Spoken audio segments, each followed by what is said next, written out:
നമസ്കാരം. ഞാനൊരാൾ വോട്ട് ചെയ്തില്ലെങ്കിലും എന്ത് സംഭവിക്കാനാണ് എന്ന് കരുതുന്നവരുണ്ട്. ഞാനൊരാൾ വലിച്ചെറിഞ്ഞില്ലെങ്കിലും നാട്ടിലെ മാലിന്യ പ്രശ്നം ഇല്ലാതാകുമോ? ഞാനൊരാൾ സഹായിച്ചില്ലെങ്കിലും പ്രളയ ഫണ്ടിൽ എന്തു കുറവ് വരാനാണ്? ഞാനൊരാൾ വെറുപ്പും വിദ്വേഷവും പരത്തിയെന്ന് കരുതി നാട് നശിക്കുമോ? വാഹനാപകടത്തിൽ പരിക്കേറ്റ അപരിചിതനെ സഹായിച്ച് ഞാൻ എന്തിന് പുലിവാല് പിടിക്കണം? തുടങ്ങിയ ചോദ്യങ്ങളുടെ തുടർച്ചയാണ് ഞാൻ വോട്ട് ചെയ്തില്ലെങ്കിൽ എന്ത് എന്നത്. നമ്മളില്ലെങ്കിലും ലോകം മുന്നോട്ട് പോകും. പക്ഷേ ഇതൊക്കെ ചെയ്യുന്ന സമൂഹമെന്ന മഹാവൃക്ഷം നമ്മളെന്ന ഇത്തിൽക്കണ്ണിയെ ചുമക്കേണ്ടി വരും. ഗൗരവം അറിയാതെയാവാമെങ്കിലും വോട്ട് ചെയ്യാത്തവരും കള്ളവോട്ട് ചെയ്യുന്നവരെ പോലെ ജനാധിപത്യ അട്ടിമറിയിൽ പങ്കാളികൾ ആവുകയാണ്. അതെ, നമ്മൾ വോട്ട് ചെയ്യാത്തതിൻ്റെ പേരിൽ അർഹരായവർ തോൽക്കുകയോ അനർഹർ ജയിക്കുകയോ ചെയ്യരുത്. നാളെയാണ് ആ ദിവസം. നമുക്ക് ന്യൂസ് ടൈം തുടങ്ങാം. അതിനു മുൻപ് ന്യൂസ് ടൈമിലെ പ്രധാന വാർത്തകൾ. നിയമസഭാ തെരഞ്ഞെടുപ്പിനായി തൃശൂർ ജില്ല പൂർണ്ണ സജ്ജം. ഒരു മാസത്തോളം നീണ്ട പ്രചാരണ കോലാഹലങ്ങൾക്കൊടുവിൽ വോട്ടർമാർ നാളെ പോളിംഗ് ബൂത്തിലേക്ക്. പോസ്റ്റൽ ബാലറ്റ് കിട്ടുന്നില്ലെന്ന പരാതിയിൽ ഇടപെട്ട് ഹൈക്കോടതി. ആരുടെയും വോട്ടവകാശം നഷ്ടപ്പെടുത്താനാകില്ലെന്നും അർഹരായ എല്ലാവർക്കും ബാലറ്റ് നൽകണമെന്നും കോടതി. ചാലക്കുടിയിൽ ബസ്സിൽ നിന്നിറങ്ങിയ വീട്ടമ്മ കാൽ തെറ്റി ബസ്സിനടിയിൽപ്പെട്ടു മരിച്ചു. ആറ്റപ്പാടം കവരപ്പറമ്പിൽ കൊച്ചാപ്പു ഭാര്യ ചന്ദ്രുവാണ് മരിച്ചത്. വിശദമായ വാർത്തകളിലേക്ക് പോകാം. നിയമസഭാ തെരഞ്ഞെടുപ്പിനായി തൃശൂർ ജില്ല പൂർണ്ണ സജ്ജം. ഒരു മാസത്തോളം നീണ്ട പ്രചാരണ കോലാഹലങ്ങൾക്കൊടുവിൽ വോട്ടർമാർ നാളെ പോളിംഗ് ബൂത്തിലേക്ക്. തീപാറുന്ന വിവാദങ്ങൾക്കും വാദപ്രതിവാദങ്ങൾക്കും പ്രചാരണ പോരാട്ടത്തിനും ശേഷം ജനഹിതം എന്തെന്ന് മെയ് 4-ന് വോട്ടെണ്ണുന്നതോടെ വ്യക്തമാകും. തൃശൂർ ജില്ലയിലെ 13 മണ്ഡലങ്ങളിലെ 1321 കേന്ദ്രങ്ങളിലായി 2839 പോളിംഗ് സ്റ്റേഷനുകൾ സജ്ജീകരിച്ചിട്ടുണ്ട്. 13,628 പോളിംഗ് ഉദ്യോഗസ്ഥരെയും നിയോഗിച്ചു. തൃശൂർ ജില്ലയിൽ ആകെ 25,32,715 വോട്ടർമാരാണ് ഉള്ളത്. 12,28,118 പുരുഷന്മാരും 13,04,580 സ്ത്രീകളും 17 ട്രാൻസ്ജെൻഡർ വോട്ടർമാരും ആകെ 77 സ്ഥാനാർത്ഥികളുമാണ് മത്സരരംഗത്ത് ഉള്ളത്. 26 ബൂത്തുകൾ പൂർണ്ണമായും വനിതകൾ മാത്രം നിയന്ത്രിക്കും. ഇന്ന് രാവിലെ 8 മുതൽ നിശ്ചിത കേന്ദ്രങ്ങളിൽ പോളിംഗ് സാമഗ്രികളുടെ വിതരണം ആരംഭിച്ചു. മോക്ക് പോളിംഗ് ആരംഭിക്കുന്നത് മുതൽ വോട്ടിംഗ് യന്ത്രങ്ങൾ പെട്ടിയിലാകുന്നതുവരെയുള്ള നടപടികൾ കളക്ടറേറ്റിലെ കൺട്രോൾ റൂമിലൂടെ തത്സമയം നിരീക്ഷിക്കും.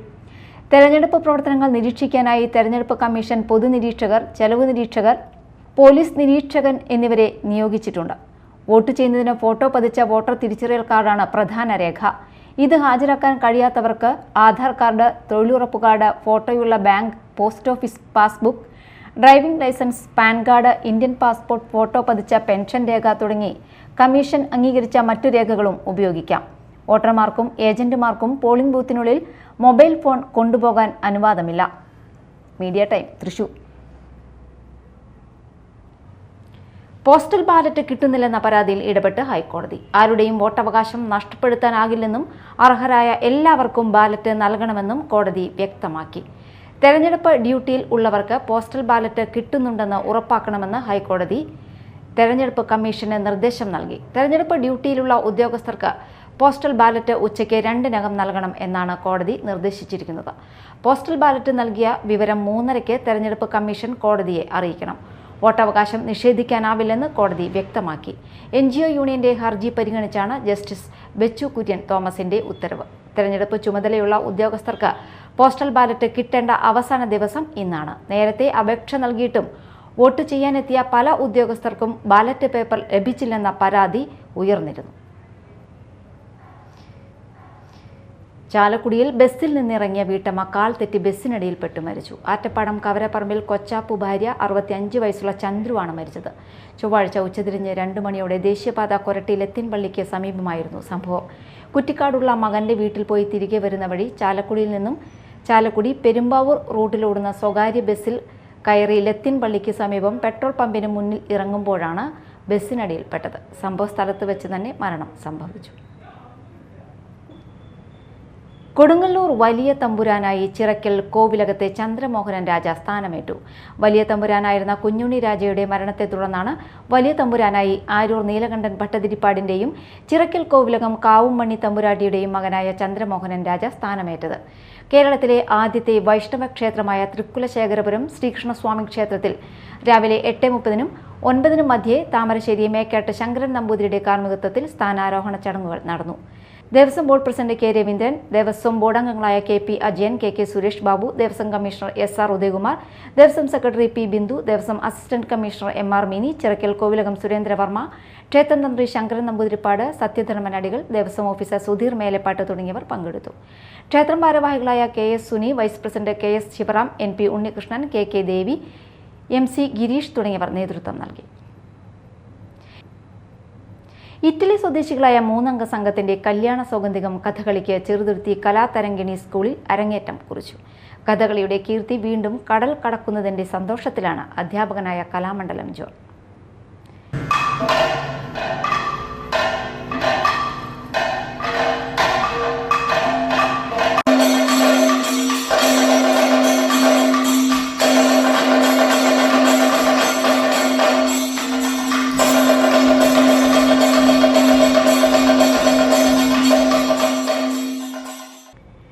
ഇറ്റലിയിലെ പ്രശസ്തമായ തിയേറ്ററിലെ 3 നടന്മാരായ റൂബൻ മാനന്റി ഭീമനായും, ഹനുമാനായി അലസ്റ്റൻ ഡ്രോ റിഗോലെറ്റിയും, പാഞ്ചാലിയായി സീമൺ നോറിസ് എന്നിവരാണ് വേഷമിടുന്നത്. കലാതരംഗിണി സ്കൂളിലെ ഡയറക്ടറും അധ്യാപകനുമായ കലാമണ്ഡലം ജോൺ 3 വർഷമായി ഇവരെ കഥകളി അഭ്യസിക്കാൻ പഠിപ്പിക്കുന്നു. അതോടൊപ്പം തന്നെ തൻ്റെ സപ്തതി ആഘോഷത്തിൽ ഇങ്ങനെയൊരു അരങ്ങേറ്റം കുറിച്ച് സന്തോഷത്തിലാണ് ഡോക്ടർ കലാമണ്ഡലം ജോൺ.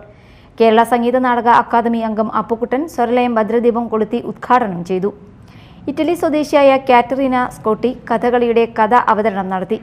മേക്കപ്പിൽ കലാമണ്ഡലം അരവിന്ദനും, ചുട്ടിയിൽ കലാമണ്ഡലം സുകുമാരനും, കലാമണ്ഡലം രാജേഷും സൗന്ദര്യം തീർത്തപ്പോൾ അണിയറയിൽ രമേശും ഷാജിയും വസ്ത്രാലങ്കാരത്തിന് മികവ് തീർത്തു. മദ്ദളത്തിൽ കലാമണ്ഡലം രാജനാരായണനും, ചെണ്ടയിൽ കലാമണ്ഡലം സുധീഷും താളമിട്ടപ്പോൾ കലാമണ്ഡലം അജേഷ് പ്രഭാകർ, കലാമണ്ഡലം ജീവൻ എന്നിവരും ചേർന്നപ്പോൾ കഥകളി താളവും മുദ്രകളും നൃത്തവും വേറിട്ട ഒരു അനുഭവമായി. Media time, Thrissur. ഏപ്രിൽ 7 ലോക ആരോഗ്യ ദിനാചരണത്തിന്റെ ഭാഗമായി SN പുരം റൈഡേഴ്സിന്റെ ആഭിമുഖ്യത്തിൽ 5 കിലോമീറ്റർ പ്രഭാത നടത്തം സംഘടിപ്പിച്ചു.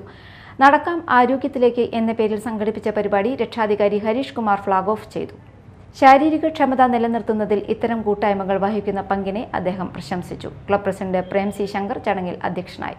Secretary Sooraj Sippy, joint secretary Anu Karanath എന്നിവർ സംസാരിച്ചു. 100-നടുത്ത ആളുകൾ 5 കിലോമീറ്റർ നടത്തത്തിൽ പങ്കെടുത്തു. പ്രധാന വാർത്തകൾ ഒരിക്കൽ കൂടി. നിയമസഭാ തെരഞ്ഞെടുപ്പിനായി തൃശൂർ ജില്ല പൂർണ്ണ സജ്ജം. 1 മാസത്തോളം നീണ്ട പ്രചാരണ കോലാഹലങ്ങൾക്കൊടുവിൽ വോട്ടർമാർ നാളെ പോളിംഗ് ബൂത്തിലേക്ക്. പോസ്റ്റൽ ബാലറ്റ് കിട്ടുന്നില്ലെന്ന പരാതിയിൽ ഇടപെട്ട് ഹൈക്കോടതി. ആരുടെയും വോട്ടവകാശം നഷ്ടപ്പെടുത്താനാകില്ലെന്നും അർഹരായ എല്ലാവർക്കും ബാലറ്റ് നൽകണമെന്നും കോടതി.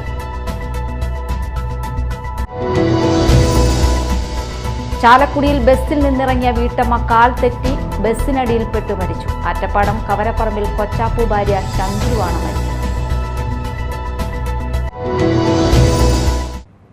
ന്യൂസ് ടൈം സമാപിച്ചു. നമസ്കാരം.